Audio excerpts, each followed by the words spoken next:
બાપા સીતારામભાઈ. બાપા સીતારામ. કાલે બોલ. બાપા સીતારામ.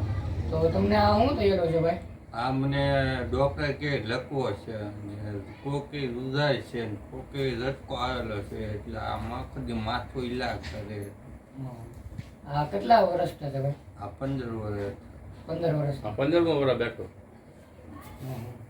તમારું નામ શું ભાઈ? મારું નામ રાજુભાઈ. રાજુભાઈ. અને પરિવારમાં તમે કોણ કોણ?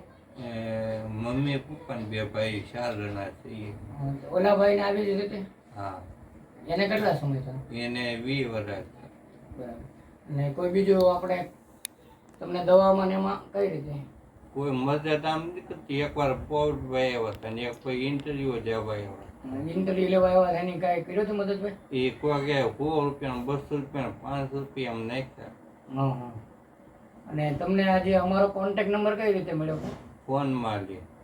ફોનમાંથી? યુટ્યુબમાં લે. યુટ્યુબમાંથી? અચ્છા. અને તમારે આવી રીતે અહીંયા બીજું કાંઈ કામકાજ હોય તો અમને જણાવજો તમે. અને તમે જે અમને ફોન કર્યો હતો એ માટે અમે આવ્યા છીએ, અમારથી જે બને શકે તેટલી મદદ માટે. અને જે આ દાદા છે એ મહુવાની અંદર ભૂખ્યાને યજ્ઞ ચલાવે છે, અન્નક્ષેત્ર ચલાવે છે. તો એ દાદાની મેં વાત કરી તો દાદા કે આપણે જઈએ, ભાઈની મુલાકાત કરીએ અને ભાઈને જે બને એટલે આપણે હેલ્પ કરીએ. તો આ શું અહીંયા ઘણા વર્ષ અહીંયા જ રહીએ. અમારા બાપ દાદા આયા અને તમારા પપ્પાની તમને આવી રીતે મજૂરી કરીને એ હાચું. સાચવે તમને. દવાનો અંદાજે કેટલો ખર્ચ થયો છે? દવાનો 7 લાખ રૂપિયા. તમારે એકનો કે?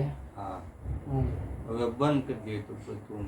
અત્યારે દવા ચાલુ રાખવી પડે કે નહીં. અત્યારે બંધ છે બધું? હા. અને આ જે પરિસ્થિતિ તમારે હલવાની છે એ સતત ચાલુ રહે? એ ચાલુ છે. આ સુઈ જાવ ત્યાં બંધ થઈ જાય. કાંઈ વાંધો નહીં, અમે તમારી મદદ માટે આવ્યા છીએ. આપણે લોકોને પણ કહીએ કે ભાઈ કાંઈ પણ મદદ નાની મોટી કરવી હોય તો અમારો કોન્ટેક્ટ કરે, અમે તમારી સુધી પાછા પહોંચાડશું ભાઈ. બરાબર? ભલે. બાપા સીતારામ. કપાય.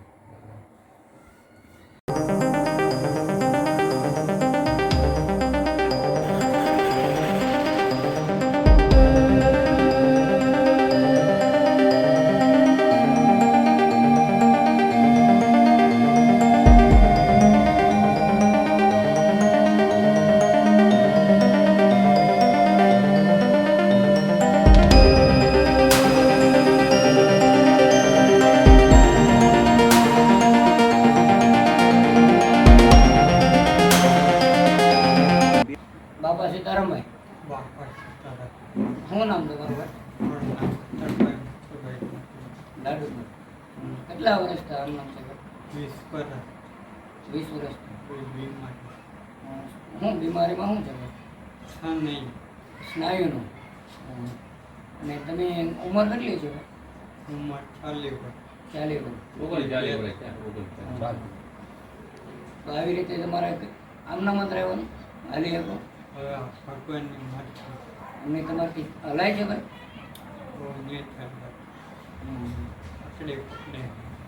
અને દવા અત્યારે ચાલુ છે ભાઈ? બંધ છે. કેટલો ખર્ચો થયો છે દવાનો? 2-3 લાખ રૂપિયા. તો બંને ભાઈના થઈને જાય દવામાં. અત્યારે તમારા બા અને બાપાથી તમારું ભરણ પોષણ કરે મહેનત કરીને. તો મિત્રો, આવી જ રીતે આ પરિવાર રહેશે અને આવી જ રીતે દુઃખી છે મિત્રો. તો આપણે સૌને સાથે મળી આગળ આવી આવા પરિવાર માટે આપણે કંઈ પણ કરવું જોઈએ મિત્રો. તો બાપા સીતારામ સેવા યજ્ઞ અને મહુવાની અંદર ભૂખ્યાને ભોજન અન્નક્ષેત્ર યજ્ઞ એ દાદા પણ મારી સાથે છે. તો બંને સંસ્થા મળીને આજે આ બંને ભાઈની મુલાકાત માટે આવ્યા છીએ મિત્રો. તો આ બંને ભાઈ આવી જ રીતે રહેતા હોય છે. તો તમારે કોઈને કાંઈ પણ મદદ કરવી હોય તો કોન્ટેક્ટ કરજો અને બાપા સીતારામ સેવા યજ્ઞ યુટ્યુબ ચેનલને સબસ્ક્રાઈબ કરજો, લાઈક કરજો અને શેર કરજો.